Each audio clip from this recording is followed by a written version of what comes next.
29 décembre 2021, 29 décembre 2022, M. Abdourahmane Baldé d'Idoura s'inscrit dans la constance parrain de la Jaune 3 de Bouba Lamine Balo. Et donc l'ASC est le sur les études vert blanc, quant à l'ASC Djambar de Bounatel est venu de blanc vert. Et 2 fois 45 en cas d'égalité, 2 fois 15. Et merci et que la main est dans le play.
Parmi tous ceux-là, particulièrement le parrain, c'est-à-dire M. Abdourahmane Baldé, grâce à qui tout ce qui se passe ici aujourd'hui a pu se réaliser. Il nous a appuyés, c'est notre partenaire privilégié. Depuis plus de 3 ans, il est en train d'accompagner cette zone-là. À chaque fois, avant qu'on aille vers les finales, nous lui présentons notre estimation de besoin en quelque sorte un cahier de charge. Il satisfait ce cahier de charge-là entièrement et il fait même plus que ce que nous lui avions demandé. L'année dernière, il l'a fait. Cette année aussi, il l'a fait. Voici que nous venons de jouer une finale avec un total d'argent de 3 300 000 francs. Je dis que vraiment, c'est quelque chose qui n'est pas évident. Donc nous le remercions, vraiment tous nos vifs remerciements à ce monsieur-là. Il le fait, nous le savons, ce n'est pas pour moi personne, mais c'est pour la jeunesse coldoise. C'est quelqu'un qui a fini de montrer aux Coldois que la jeunesse coldoise est vraiment sa préoccupation. Voilà pourquoi chaque fois là où je parle, je dis qu'on doit prier pour ce monsieur-là, pour Abdourahmane. Parce que je reste convaincu que sa réussite, c'est la réussite des Coldois. Il l'a montré pendant qu'actuellement, d'abord, on pourrait dire, avec ses propres moyens, il ne compte pas sur le fait d'être nommé soit ministre ou autre. Il a déjà fait toutes ces actions-là. Donc si demain on le propulse au sommet de l'État, on lui confie d'autres responsabilités, je sais qu'il fera beaucoup plus que ce qu'il est en train de faire déjà. Vous me voyez avoir la voix cassée déjà, mais vraiment, ce sont des mots de remerciement. Les autres partenaires, la police, vous la presse, les sapeurs-pompiers, tous ceux qui ont tourné autour de ce monde-là, pour pouvoir faire de cette activité-là une très belle fête. Vraiment, nous les remercions vivement. Il met les moyens pour rehausser le niveau. À cette fête de football qui opposait l'ASC Djambar de Bouna et l'ASC Aiglon de Doumassou en junior et senior. Pour la plupart d'entre les jeunes, un objectif de devenir un professionnel, un champion dans ce que l'on fait. Donc c'est un mouvement, comme vous l'avez vu, assez érodé dans l'organisation et les rouages de l'activité des Navétanes. Donc je tiens d'abord à remercier et à féliciter le président de l'ODECAV, Ibrahim Attal, avec en tout cas le président de la zone 3 de l'ODECAV, mon frère et mon ami Bouba Mbalo, donc qui a tenu vraiment à réitérer l'accompagnement qu'on a toujours eu de leur part, c'est-à-dire le fait d'être désigné et accompagné par la zone 3. À chaque année, ils réitèrent leurs engagements à collaborer avec nous et nous lui en remercions pour ce choix.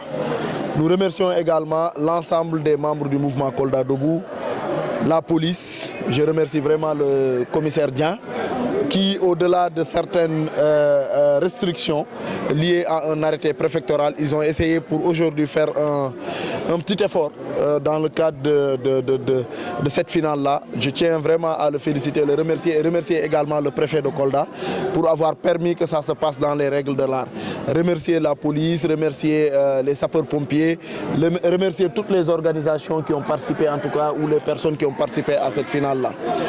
J'ai tenu aujourd'hui à lancer un message également à l'endroit des autorités koldoises, mais également des autorités au niveau national. Kolda ne doit pas être une région à part. Elle doit être entièrement prise dans le cadre des politiques publiques concernant le domaine sportif. Nous avons Kolda comme région appelée très souvent Sare Soukabe. Ça veut dire une région aux jeunes. Nous avons que ici les jeunes sont très versés vers le sport, mais nous n'avons presque pas d'infrastructures sportives. Nous n'avons pas d'accompagnement d'une politique sportive soutenue. C'est pour ça que nous n'avons presque pas de champions. C'est pour ça que nous n'avons pas de jeunes talents qui sont là, mais qui ne participent pas au niveau national, à un très haut niveau pour pouvoir éclore.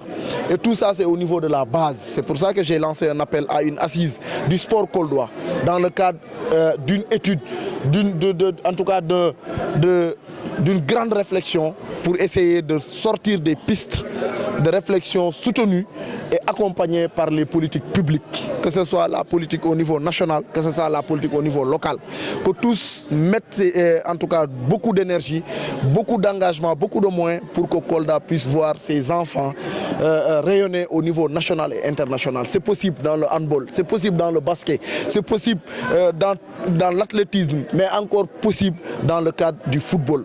Et pour que ça puisse avoir lieu, il faut que les gens fassent un sursaut, se demandent qu'est-ce qui ne va pas, pourquoi les Koldois n'arrivent pas à un certain niveau.